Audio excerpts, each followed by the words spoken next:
Welcome to HTCG Tabletop. This podcast is basically just going to be me and my buddy Epic. Say hi, Epic. Hello, guys. Yeah, me and him are basically just going to be talking about TCGs because they're cool and HTCGs are also cool. There's a big difference between them. HTCGs are homemade and TCGs are big corporate things. I think when we're in our smaller community, we can branch out and kind of do our own things differently that we don't like. Like, let's say you don't like booster packs or rarities or any of those elements. Since you're the creator, you have the power to change those things that you don't find appealing in other card games. In a sense, you can basically make the medium your own thing. What do you think, in general, HTCGs are better than TCGs, and why? In general, I think they have more focus on, not just money making. I think the creators are there for a reason. It's a passionate project, so they can tailor their game to achieve a specific play. So, like, for example, Epic Underworlds 2.0 was the trading card game I made. It focuses mainly on community and building those strengths. So I did a bunch of collabs, I did card art contests, I played a bunch of tournaments with the community, and it was a really fun game, and like everyone was building off of each other's ideas. And I think that this could tie into Shards of the Multiverse, which is actually a community TCG started by Skyscape. And I think if people get onto that ship and start building, then we could see a new boom in the community. Yeah, I completely agree. Shards of the Multiverse is a community-made project started by Skyscape. It hasn't really taken off yet, but he's shown a lot of teasers when it comes to it. But that is a really good game. I really like the game. But yeah, I agree. HTCGs, personally, I think they're better, right? I like the homemade aspect of them. They don't look corporate, right? Because with like Pokemon and Magic the Gathering and games like that, you have big teams working on the artwork, right? With HTCGs, you don't. You have just one person, or maybe a few, like Shard TCG is an example.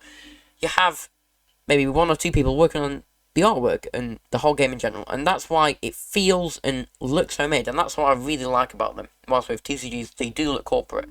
Like, even something as simple as a template, right? Something as professional as like Skyscape TCG, that still looks homemade because it doesn't look like Pokemon and Magic the Gathering and those generic TCGs that are made by big companies like Nintendo and Wizards of the Coast, right? Also, with HTCGs, they're more accessible than TCGs. TCGs are expensive, for one. With HTCGs, some of it, you can literally just play on Untap, whilst with TCGs, you might need, like, their own specific game for it, which is a pain, because, like, what if your hardware doesn't meet the requirements? They're really boring stuff, but, they're more accessible to players like us, and they're more approachable by casual gamers and casual card game players, right? Well, to build off that, I think major TCGs are actually more accessible, and that's one of the downsides of HTCGs. You have good points there, but Magic you can pretty much also play online. The only problem with that is there's so many cards. With HTCGs, I kind of prefer them because they're smaller sets. It's usually just made by one creator, and you get to kind of get a taste of their version of a TCG. So with TCGs, it's like a palette of many different paints. You can try each one, but with like a major TCG, you really have to get more invested, in my opinion. So I like how in HTCGs, there's just a bunch of them. They all offer something really unique to the table.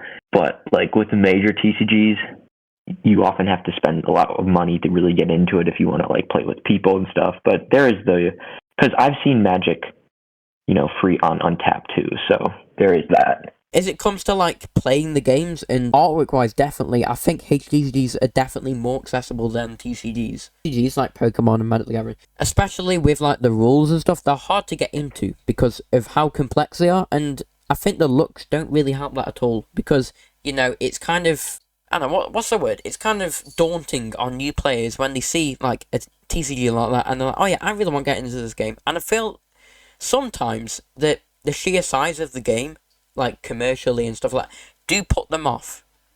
While with HTCGs, they're smaller and they're not as commercially successful. So, yeah. What are your thoughts?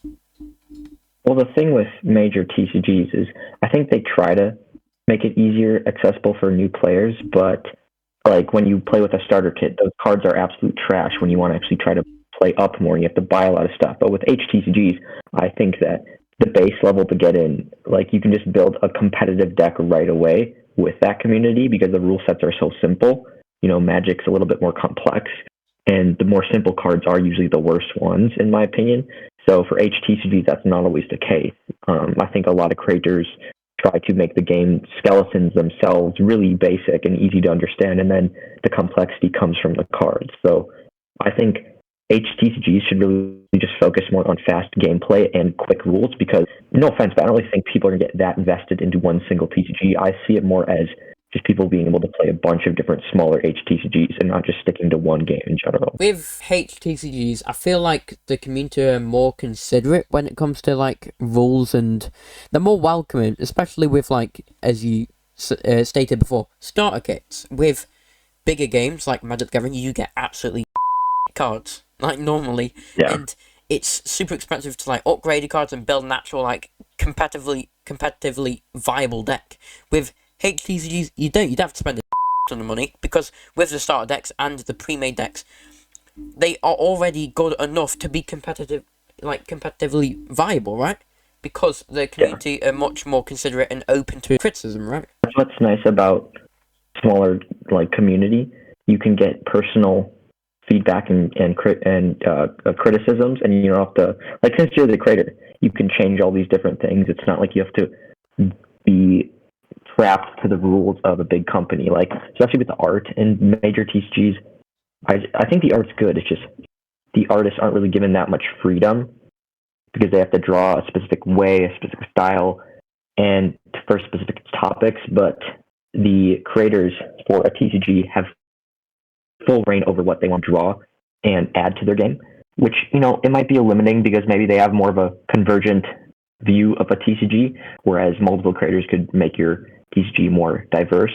But I still think that a TCG being a sole thing as a sole creator really gets, like, I don't know what I'm trying to say, but I just think when there's a one creator in one game, like it's like when you read a book.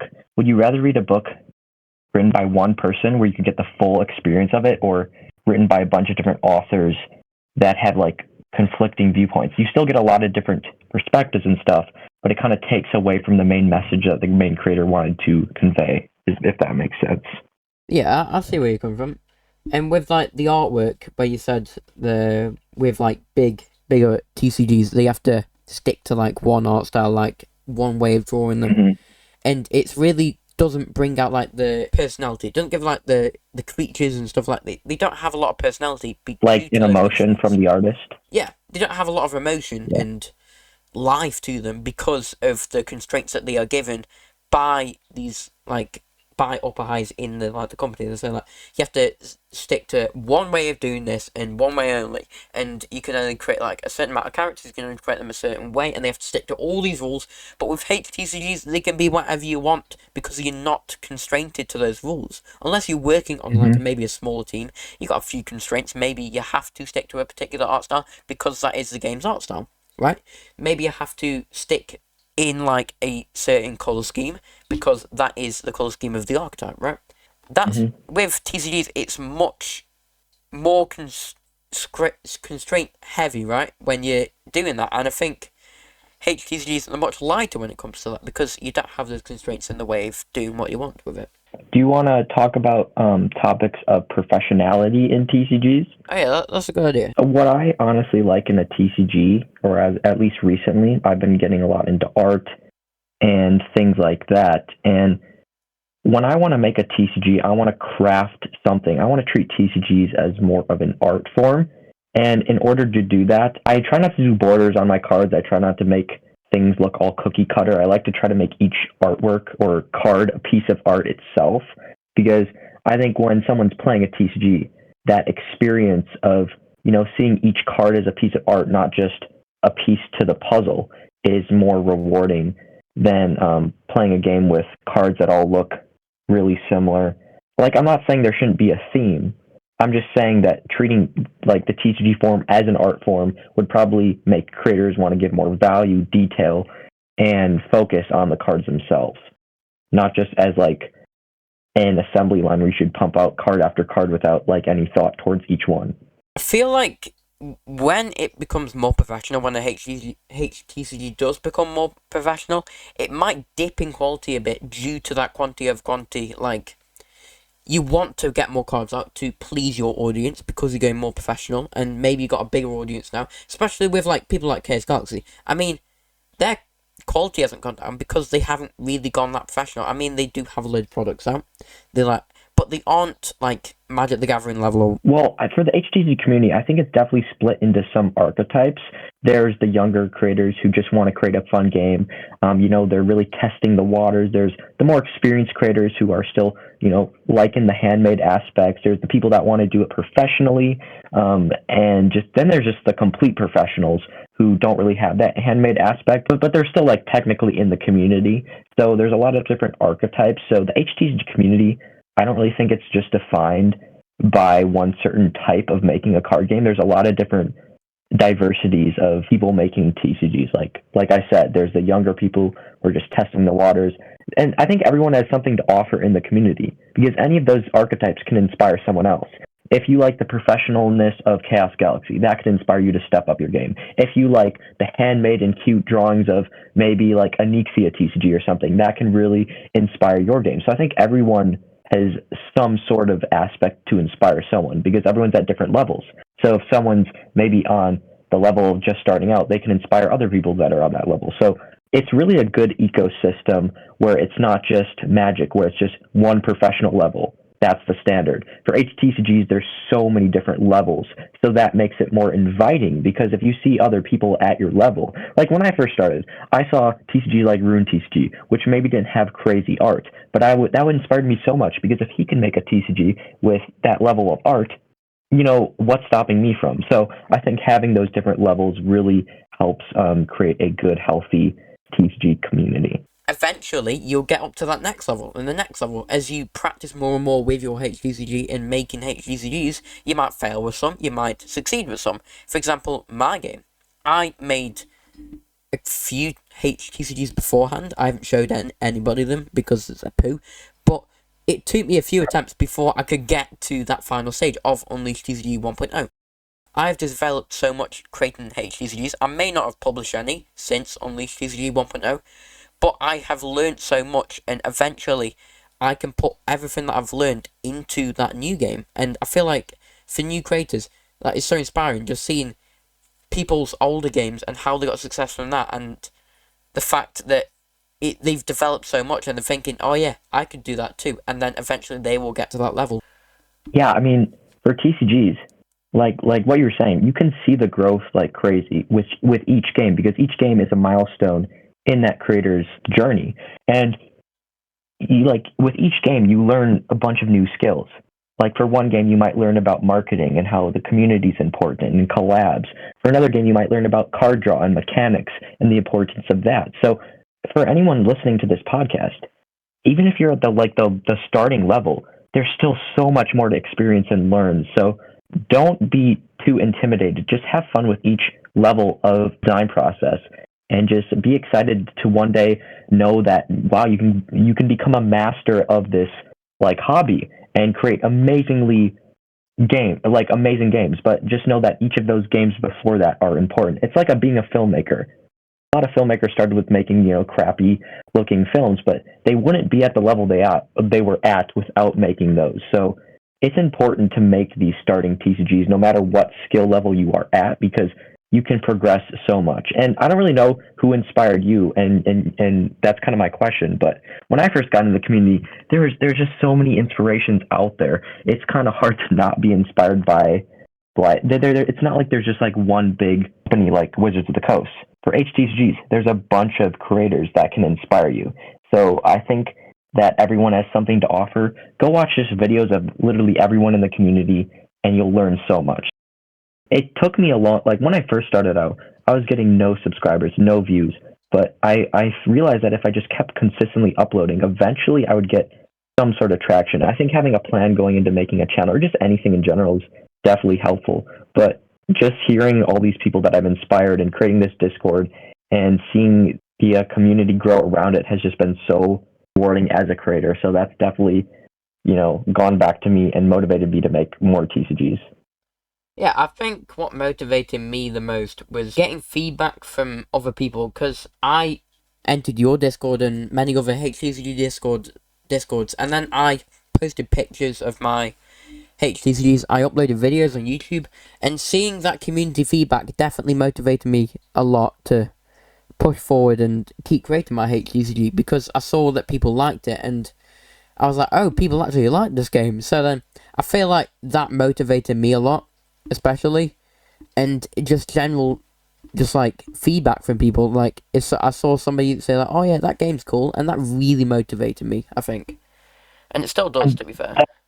And that's really the great thing about the HTC community. You have a community with a bunch of different creators who are pretty much doing the same thing you are. So it's not like they're going to be toxic and say, oh, that sucks. They are creators who understand that you're creating also. So they want to give like good feedback. And you don't really get that in communities that aren't tailored towards like people that are all kind of doing the same thing. If you just ask a random person, like, oh, what do you think of this HTCG that I made? Or, what do you think of this artwork I made for my HTCG? Or, what do you think of this that I made, like my template?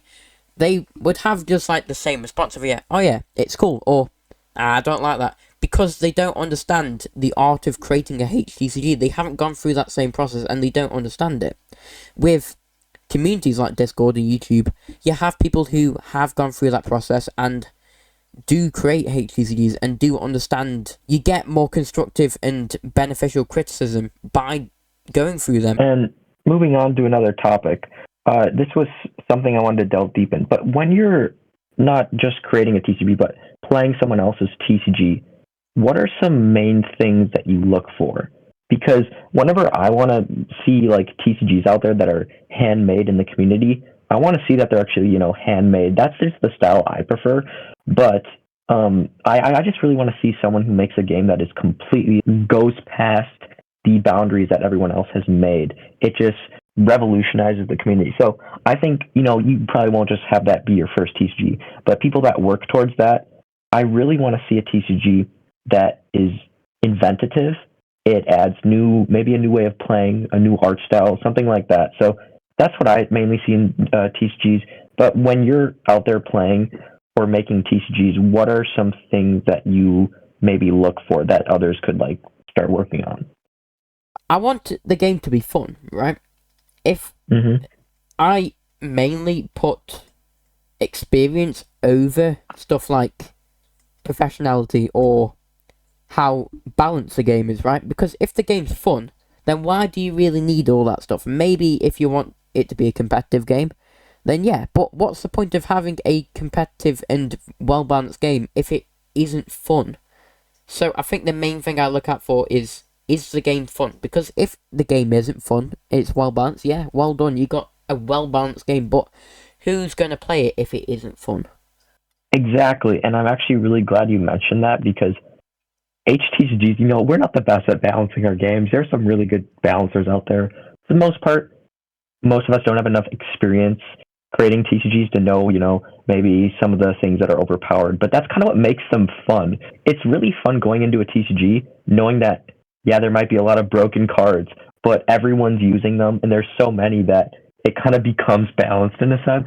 For example, Mobimon or Wrath of Course 2, there's like a meta for sure, but when people play those TCGs, it's not like they're really playing it for crazy win rates or streaks. Like, if they're not playing it for a tournament for money like Magic, they're just playing to have fun. So people will, of course, use some of the broken cards, but they'll also use ones that maybe aren't as good, but are just really fun to use.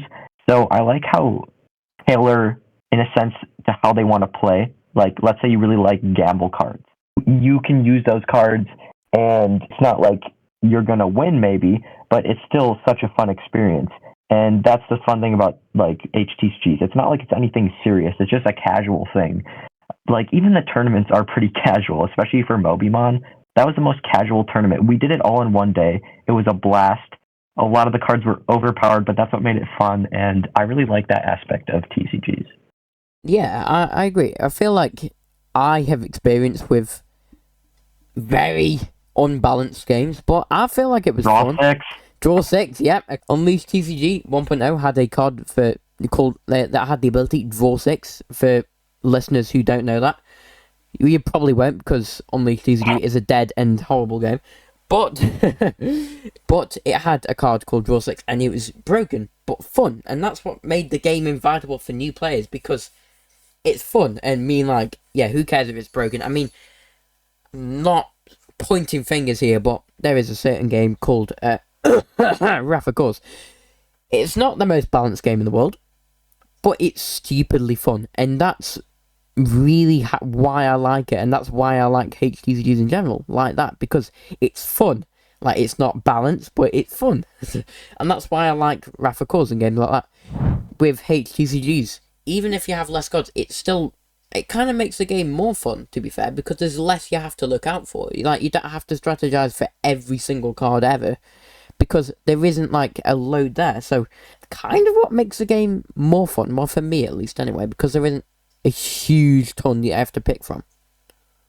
Well, with HTCGs, having less cards is, in my opinion, way better because it puts so much more value on each card. Because when you have set after set after set like Magic does, you don't really get to appreciate a lot of the cards. It just goes on to the next set. A new format, new cards are going out and in. And with TCGs or HTCGs, you really get to know and appreciate each of the cards. You know, like even when the creator is on a hiatus, then that just reinforces your care to try new strategies, test out new cards, just have fun with the game. Whereas Magic, I just always felt rushed whenever I was like trying to play Standard or something. And I think that's why Commander is so much more popular because you can use a lot more cards that aren't in rotation.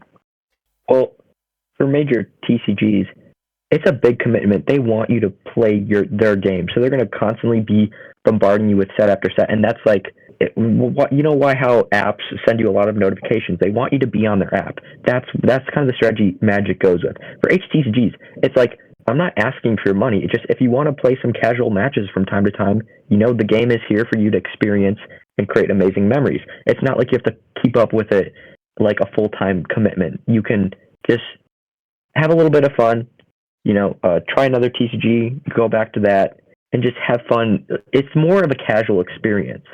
It just seems like a lot of people who play Magic competitively have to constantly doing research, constantly be doing all this stuff for the game, and being aware of new cards and power creeps and stuff. So it's really a commitment when you want to play a major TCG, whereas HTCGs are just kind of more of a fun side hustle. Yeah, I agree. If we're taking back, because for the first episode, I think we don't want to keep it too long, so I feel like we're just going to go back to that initial topic of HTCGs versus TCGs. What are your thoughts? Which ones do you think are better, just to conclude? Well, to wrap it up and basically summarize, I think if you want to really get invested into something and, you know, spend a lot of money but have like a fun, you know, big community that's all over the world, do Magic and all those major TCGs. But if you want a more personalized, slower pace, casual experience, I think HTCGs are for you. There's a lot more freedom. It's more sandbox because you can add anything to the table because you don't have to worry about trying to sell it to a million people. You can just create it just for a community. So definitely HTCGs. Yeah, I fully agree with you. I think HTCGs, they're more accessible, and generally I just enjoy them more. With TCGs, if you want to really get into that like competitive aspect and you want to play with people around the world, maybe go pro, maybe even make a little bit of money off it, do TCGs. If you want just that general casual, maybe a little bit competitive like aspect of it, and what you want to play with like fun individuals who get you, and it's a more general just fun environment, and the games are not focused on maybe even just like, because big TCGs have like markets, right? Magic the Gathering, you have a market for cards. You can buy individual cards for your decks, and sometimes they're really expensive. I mean, look, some Pokemon cards, like, goddamn, some of those are stupidly expensive. But with HTCGs, they don't focus on that. So I think, yeah, definitely HTCGs when it comes to that. Well, I think we talked about a good variety of topics for our first episode. You know, it wasn't scripted at all, so it was just nice having a raw conversation with you. And I hope this is something that people want to see more of. And yeah. But yeah, that's it for TCG Tabletop. Thank you for listening in and watching on YouTube. And I hope TCG you later. TCG you later.